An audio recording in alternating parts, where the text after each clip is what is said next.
Que hoy han venido a escuchar esta conferencia o este debate entre tres personas.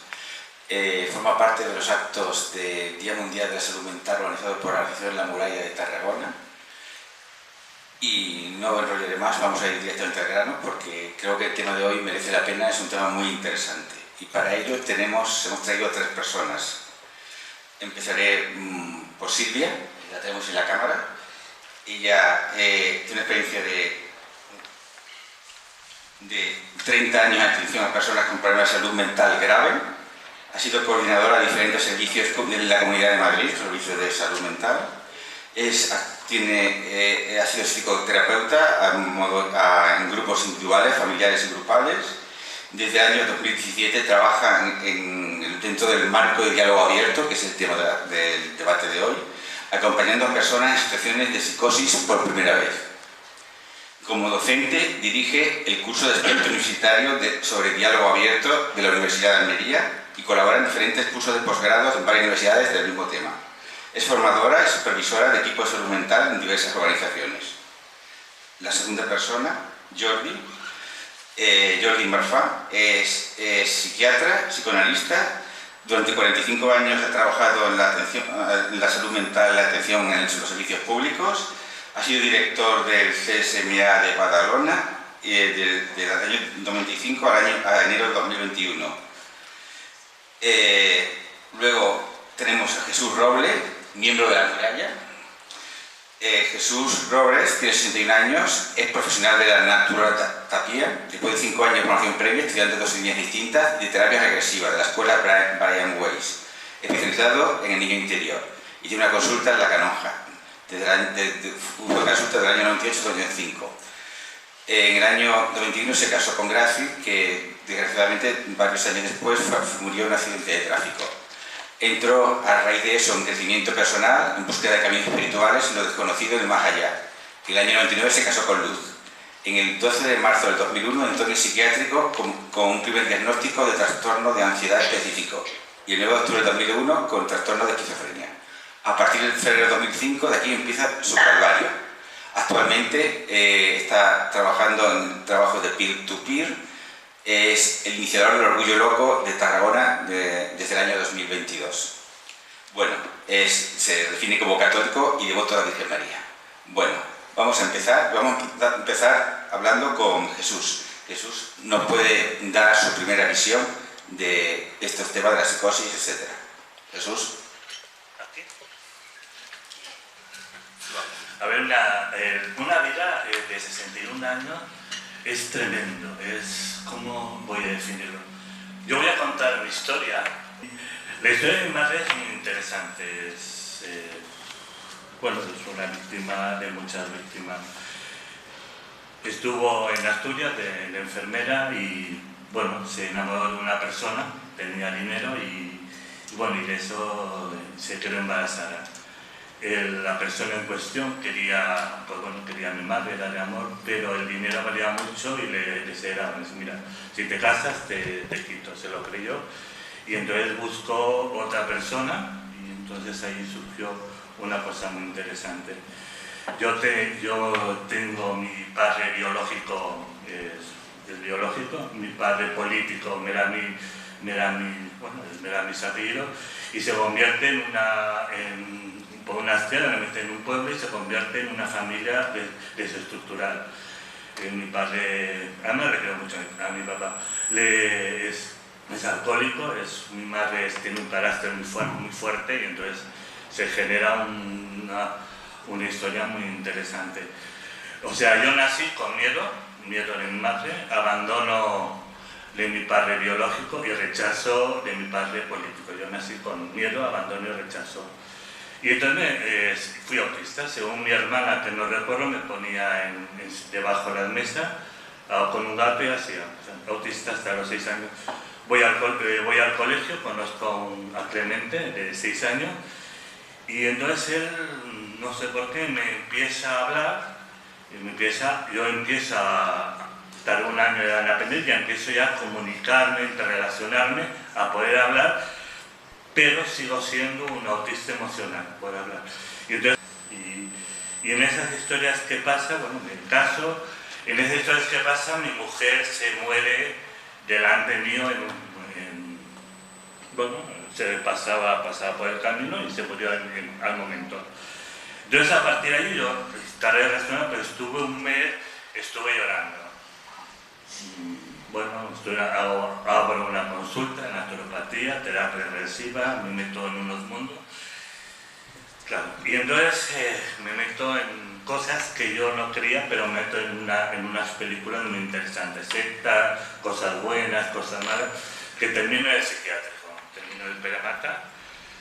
Lo bueno del Pere Mata, lo bueno que pasó que yo entro en una psicosis, pero extraterrestre, o sea, yo estoy sentado, estoy bien, y en un momento yo tengo una emoción negativa, me creo una cosa que es mentira, entonces ahí veo, alucino, lo que es una psicosis muy rara, que nunca, es la primera vez que pasé, nunca la terminé. Termino el psiquiátrico y entonces me dan abordaje químico. El abordaje químico es como te levantas, no sabes dónde está, nadie te atiende. Y la suerte que tengo una persona que le pide un cigarro y más o menos lo que me pregunta, ¿cómo estás? ¿Cómo ves tú? Mal. Y a través de ese cigarro, de ese amigo, yo me anclajo. Es como una psicosis que la mente va a vuela y va por ahí y entonces hace falta mucho anclaje. Y entonces lo bueno que tengo que mi mujer, no sé si está por aquí, mi mujer a los 10 días me saca del psiquiátrico. Es buena persona, mi mujer le saca del psiquiátrico. Entonces se crea un camino. En el 2001, 2005 me metí en enfrascarme en la psicosis, o sea, que más o menos es bueno, y en el 2005 yo les iba a pedir ayuda con el título de esquizofrénico, que realmente reconozco que mi realidad no es coherente con esta sociedad, y yo en el 2005 pido ayuda. A ver, ¿qué me ofrece a mí la sociedad cuando soy naturópata? He hecho terapia regresiva, conozco bien la mente, busco el origen, hablo con gente que no me entiende, creamos un mecanismo con mi mujer y conmigo, y cuando hablo solo, bueno, eso es interesante, yo digo, hola loca, y la loca me contesta con la boca, es la mente me loca. Yo ahora me defino que tengo una distorsión de la realidad y lo que me dice la loca lo tengo que justificar en el plano físico, no tengo... Y esto lleva un tiempo y alguna vez me voy a poner malito, y cuando voy a poner malito pues tomar el víspera para dormir o decir oír la experiencia, depende. Mi mujer me coge y entonces creamos un baile con la loca de la mente y con mi mujer también, porque realmente ¿qué me ofrece a la sociedad cuando yo digo, oye, estoy esquizofrénico, tengo mi historia, quiero buscar una salida? ¿Qué me ofrece? No sé si hay algún psiquiatra o algo. ¿Cómo ofrece? ¿Qué me ofrece cuando yo digo? Cuando yo hablo con un médico no me entiende. Cuando yo digo mi experiencia no me entiende. Cuando yo hablo y no hay una comunicación real. Y bueno, y voy trampeando con mi mujer, que mi mujer me había oye, es que o sea, lo que es disimular, cuando hablas solo y mira, que te están viendo, es vivir un calvario sin esperanza, es vivir, no tienes ni una esperanza, no tienes ninguna salida, y bueno, y entonces por circunstancias de la vida vuelve la esperanza y después una responsabilidad. Bueno, entonces ahí la psiquiatra incluso, la verdad es muy maja, yo la quiero mucho a Silvia, entonces bueno, hago el GAM. El GAM fue muy interesante. El GAM es un grupo, ¿sabes lo que es el GAM? ¿Alguien no sabe lo que es el GAM? El GAM es un grupo de locos con título, yo me siento orgulloso de mi locura, la gente se enfada, con locos que se pueden hablar. Hay una persona que es dinamizador, que ha tenido una formación de 1 año, y todos los locos hablamos, y el objetivo es hablar en primera persona, y no es hacer amigos. Y a mí, bueno, de la primera vez que hablo con unas personas, digo, muy bien, ¿sale? Pero resulta que a veces el mundo, yo diría que es tan cabrón, que te aparece un espejo de una persona como yo, 16 pastillas que tomo. Yo le miraba, claro, tú no puedes decir que alguna vez tomas una pastilla, sería contraproducente. Tú le miras la primera vez, hablas con él, tú mismas películas, un reflejo, un espejo, 16 pastillas. Cuando me entero que el diálogo abierto no es la panacea, pero es el 80% de resultados de personas varias, cuando una persona decide buscar ayuda. El camino continúa y bueno, y me formé como GAN en mi camino, y entonces hago un curso de P2Peer. P2Peer es muy simple. P2Peer es... ¿Sabes lo que es el P2Peer? P2Peer es una formación que recibe personas de primera persona. Entonces no miramos diagnósticos, no miramos síntomas, sino experiencias de vida. Y la regla es muy fácil. Utilizamos la escucha activa, no podemos dar consejos, no podemos inducir a la persona y no podemos, llevarle por nuestro camino. Él tiene que descubrir su camino. Y entonces esto da resultado. Y entonces, Freud dice que la transferencia de un profesional a un usuario viene de la madre y hay que tratarlo en terapia. Entonces les comento, mirad qué sencillo es a la persona, mira, estoy mal, quiero que me hagas escucha activa, quiero que me escuches, solamente que me entiendas, y también no puedes dar consejos, no puedes dar tu opinión, solamente entenderme. En ese hecho que yo estaba en crisis, que yo comenté, yo no sé lo que pasó allí, que la espina de abandono y rechazo se solucionó. Para mí, que realmente en crisis, hablando con una persona que más o menos te entienda, solucionas, abandono y rechazo. Y esto es en primera persona, esto me pasó, aquella herramienta que realmente funciona. Y bueno, y es muy sencillo. Entonces el tema de diálogo abierto a mí me parece una apuesta interesante, porque realmente tú cuando tienes ayuda llamas a las personas, entras en un grupo dialógico, entonces entra la familia, que tú eliges, entonces empiezas que son 2 personas que van, y es una apuesta interesante. Entonces yo quería dar las gracias que llevo detrás a vosotros, a Silvia y a Jorge. Muy bien, pues damos la gracias.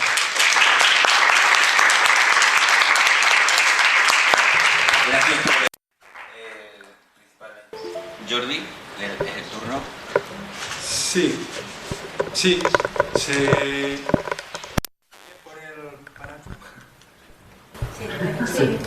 ¿Me oye, Silvia? Te oigo ahora. Vale. Vamos a hacer primero muchas gracias por habernos invitado a venir aquí, a poder compartir con todos vosotros esta situación, esta experiencia,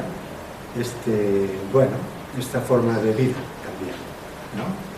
Y lo que creo que puede ilustrar un poco la idea de diálogo abierto es ver unas cuantas diapositivas que vamos a ver ahora, que están hechas por el mismo equipo de Finlandia que empezó esto. Entonces, resulta bastante fiable, ya veis que está traducido. A ver si podemos entrar. Estos son los 2 autores.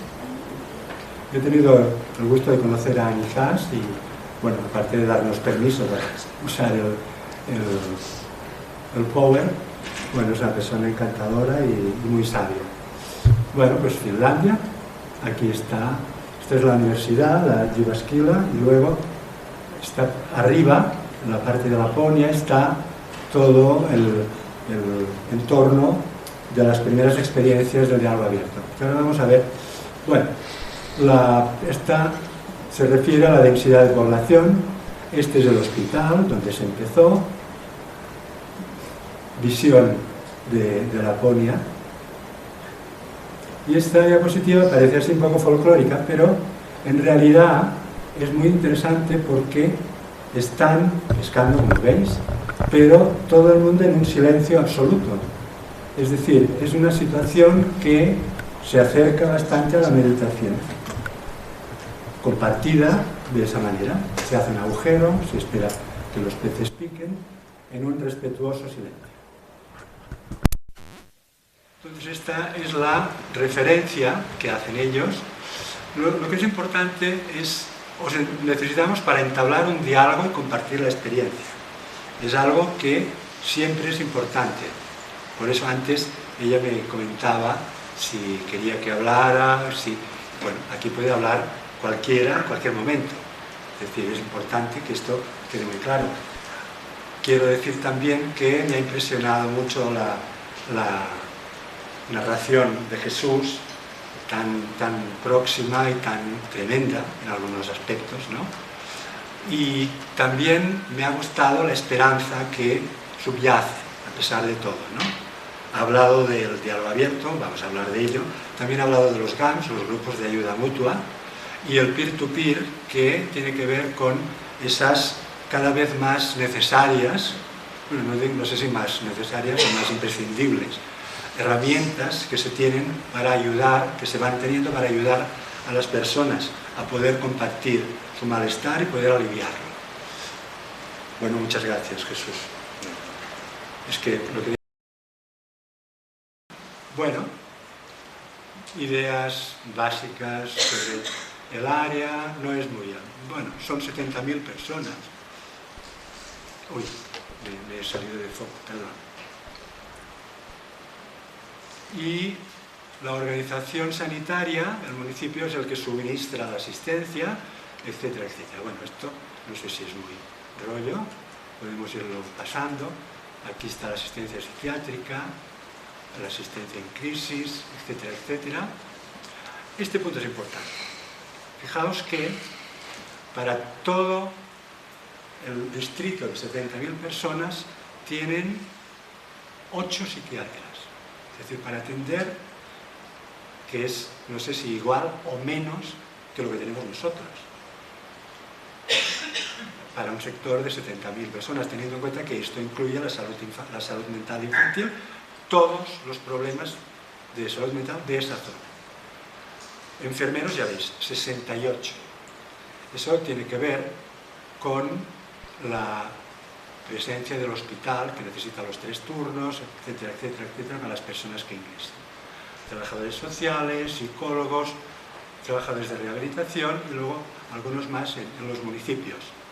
Es verdad que Finlandia y los países nórdicos tienen una ayuda social muy potente, pero lo sorprendente es que con relativamente poco personal de psiquiatras y psicólogos, que es lo que aquí de algún modo se plantea como necesidad extrema, pueden hacer todo este trabajo que aquí hacemos muchos más, con mucho menos resultado. Silvia, ¿me sigues? ¿Más o menos? Gracias. Vale. Bueno, el origen del diálogo abierto son varias perspectivas. No nació como una seta, sino que nació básicamente del enfoque adaptado a las necesidades que un psiquiatra llamado Irjo Alanen había planteado en los años 70-80. Porque se hizo, como la tasa de esquizofrenia en Finlandia era muy alta, se hizo un plan nacional contra la esquizofrenia.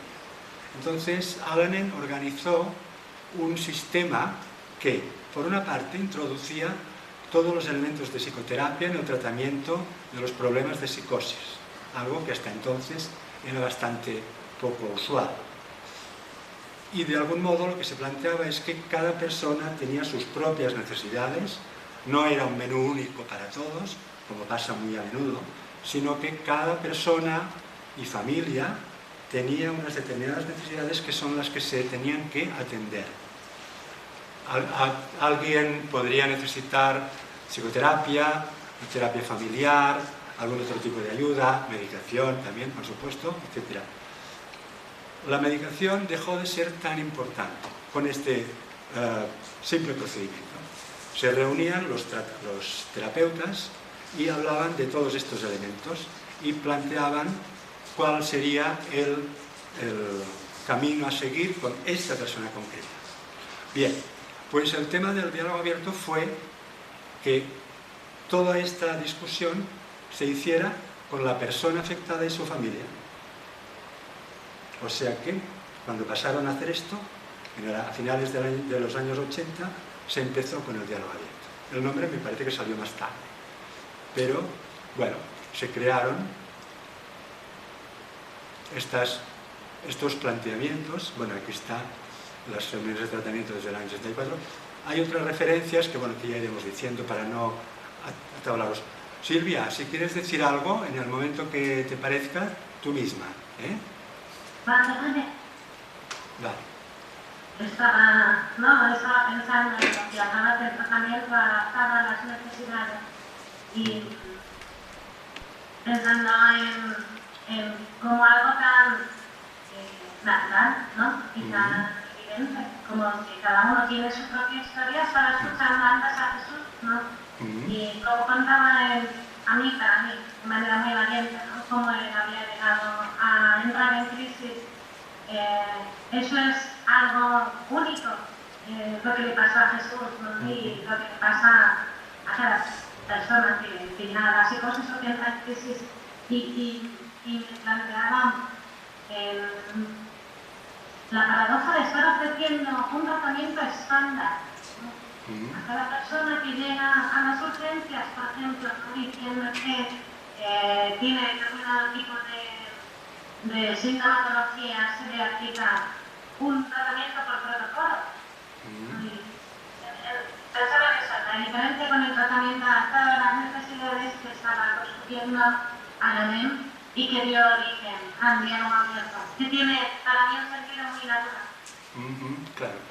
Sí, por supuesto. José, hay una cosa que yo estaba en crisis, o sea, me hizo muchos años, estaba en crisis y alguien igual en primera persona me entendió. O sea, que entré en crisis y se solucionó un problema realmente de abandono y rechazo. Para mí se ha solucionado la loca la tengo, pero he solucionado. Pero es que entrar en crisis y hablar es correcto, me parece. Y el diálogo abierto, que estás en crisis, que hace reuniones de diálogo que están en crisis, mira, no debe ser fácil llevarlo. Estás en crisis tú, está en crisis la madre, está en crisis la padre, que tienes que hablar en primera persona, y entonces hay una forma de hacerlo. Pero eso es lo que yo quería transmitir, que en crisis se puede solucionar muchas cosas, y aquí será... Por cierto, cualquier persona del público puede por el momento interrumpir, hacer preguntas, hablar, porque pensamos por ejemplo... Yo estoy haciendo lo que él dice de la ayuda mutua, de los colegios y tal. Yo es que, si me dais, puedo también explicar mi historia de vida y os quedaréis un poco de cómo he salido yo gracias al nombre de la muralla. Porque gracias a ellas lo podré salir. Bueno, porque si me dan permiso, ellas. Ahora una pregunta. Luego en la pregunta podemos No enfocar. es mi problema, porque no es así el micro y no soy Silvia, las preguntas, que yo creo que no los oye. Silvia, haz un ok si me escuchas. No me escucho, ¿ves? Sin micro no tenemos micro. Pero hacemos una... Bueno, luego más tarde hacemos las preguntas. Cuando quieras. Tranquilo, no Vale. hay problema. Seguimos. Ninguno. Vale, quizá luego. Vamos a ver cómo nacieron los principios del diálogo abierto, que ahora veréis. Pues por el análisis sistemático de los resultados y del enfoque. Es decir, no salió porque alguien tuvo una idea genial, sino por el análisis riguroso, científico, de los métodos y los resultados. Bueno, había unos elementos que ya estaban en el modelo de tratamiento adaptado, como son la ayuda inmediata en situación de crisis, adaptada a las necesidades de la persona, y actitud psicoterapéutica en todos los contextos de tratamiento. Eso evidentemente incluye de manera muy clara el escuchar de Jesús. Vamos a ver. Bueno, en principio, es un relato. En principio es el relato de ellos, no pretenden tener toda la verdad ni ser absolutamente exhaustivos en ello, es su manera de verlo. Bueno, los sentimientos de malestar. Sí, pero es que tenga el otro micro. Que él Tenga el otro micro. Sí, no, se'l sent igual, no? Imagina't. Sí. Me oye Silvia igual, ahora. Claro. Bueno, muy importante. El diálogo abierto no es una estrategia o una técnica, que también, sino una manera de pensar y relacionarse con los otros y con el mundo. Es decir, es un tipo de relación, una manera de relacionarse. Primero viene la práctica y luego se hace la teoría sobre ella. Sigamos. Bueno, el ensayo y error creo que es algo que todo el mundo sabe. Estos son los principios fundamentales. La ayuda inmediata, ya lo hemos visto. En el aspecto operativo hay un teléfono al que se puede llamar las 24 horas del día y el que recibe la llamada se encarga de formar el equipo que luego se desplazará al domicilio, atenderá la situación que se trate. La perspectiva de red social, es decir, no es la persona sola, es también su red, sea familiar, sea de amigos, el entorno cercano. Incluso puede ser algún vecino, puede ser compañeros de trabajo, pueden ser personas más o menos cercanas, pero que no, más o menos cercanas. La flexibilidad y movilidad significa que no es la persona que se tiene que mover de un sitio a otro, sino que el equipo va al domicilio y incluye, bueno, eso será un poco más tarde, en función de las necesidades. Si la familia no quiere ser atendida en el domicilio, pues se va a ser atendida en el centro de salud mental, en el hospital o donde se pueda, o en un bar. También se han podido hacer reuniones en ámbitos como parques, bueno, nosotros también lo hemos hecho. Es decir, hay que encontrar el lugar idóneo y para eso uno se tiene que mover.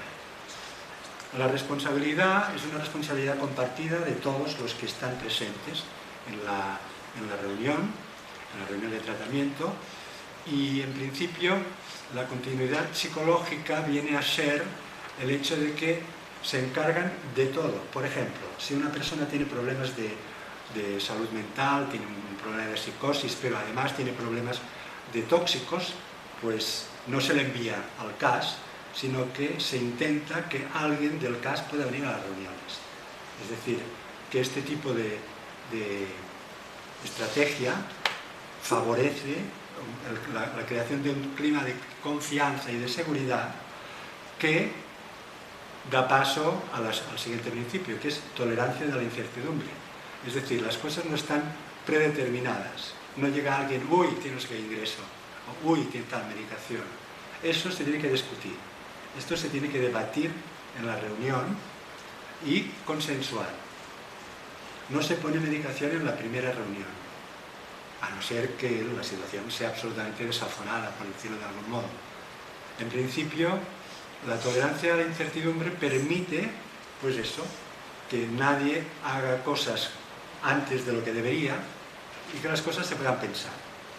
Eso, por supuesto, supone, pues eso, tolerar que no sabemos qué es lo que va a pasar, no sabemos qué es lo que hay en realidad detrás de todas las cosas, pero podemos llegar a saberlo si tenemos suficiente paciencia y capacidad de hablar de ello.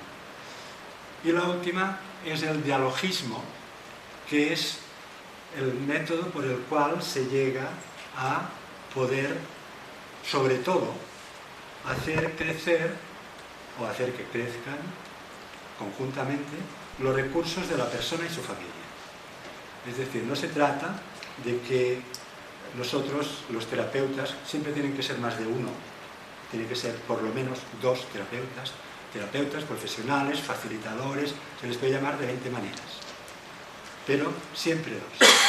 Esto es una ventaja, porque una psiquiatra, la pobre murió, la viejita del equipo, decía, no hay que dejar que los psiquiatras vean a los pacientes solos, porque entonces seguro que ponen medicación.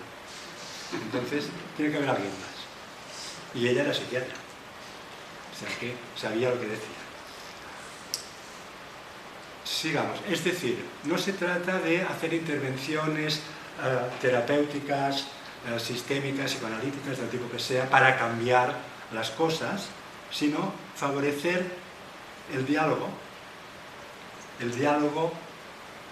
desde una perspectiva más compleja de lo que uno puede decir normalmente en cuanto a diálogo. ¿Cómo decirlo? Se necesitan respuestas. Un diálogo es algo que uno emite, otro escucha y devuelve alguna cosa. Si uno se queda igual que antes, es un monólogo. Puede haber un grupo de gente hablando y que cada uno diga lo suyo y no cambie nada, y salgan de la reunión exactamente igual a como habían entrado. Eso no es un diálogo, o no es exactamente el tipo de diálogo que se plantea en un diálogo abierto. Hay más referencias respecto a la ayuda inmediata, supongo que ya lo habréis visto. La crisis hace posible el cambio, esto lo ha dicho Jesús ya. Y no hace falta referencias escritas, quiere decir que no pierden la cabeza con escribir y tal, y escribir y registrar y no sé qué. Todo el trabajo administrativo se intenta reducir al mínimo. Lo importante es la relación. Vale. Elementos del primer contacto. ¿Qué les preocupa? ¿Quién lo conoce? ¿Han contactado antes? ¿Qué riesgos? ¿Cómo van a dormir? ¿Qué urgencia? Importante, quién debe estar en la primera reunión, dónde debe realizarse, dan el número de teléfono, cuando se organiza el equipo, se vuelve a llamar y se queda. Se invita a la familia y la red se consideran recursos. No es que la familia vaya a ser tratada, es que la familia forma parte de los recursos, como los terapeutas y como el propio o propia afectado. Vale, bueno, esto más o menos lo hemos ido diciendo. Reuniones de tratamiento con toda la frecuencia necesaria, que se acuerda el lugar conjuntamente, y se plantea siempre al final de cada reunión. Bueno, no se dice, bueno, vamos a hacer tantas reuniones para tantos días, no sé qué, como pueden hacer terapeutas, como es un poco usual. Cada reunión decide cuándo será la siguiente, en función de las agendas, en función de las necesidades, en función de la urgencia, si existe, etc. En crisis agudas importantes puede haber una reunión cada día, durante 10 días. Domicilio, la responsabilidad, todos los miembros son responsables de todas las cuestiones importantes. La continuidad psicológica, bueno, más o menos lo hemos planteado, la evaluación de riesgo, la incertidumbre. Vale.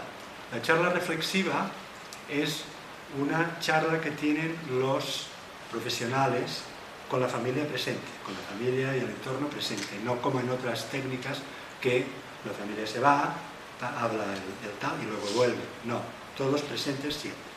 Pero se les pide que no intervengan, que escuchen el debate más o menos sincero, espontáneo, etcétera, de los profesionales. Lo que siempre hablamos en los pasillos, pues hablarlo allí delante de los pacientes. Importante, los elementos del diálogo, lo que decía un poco antes.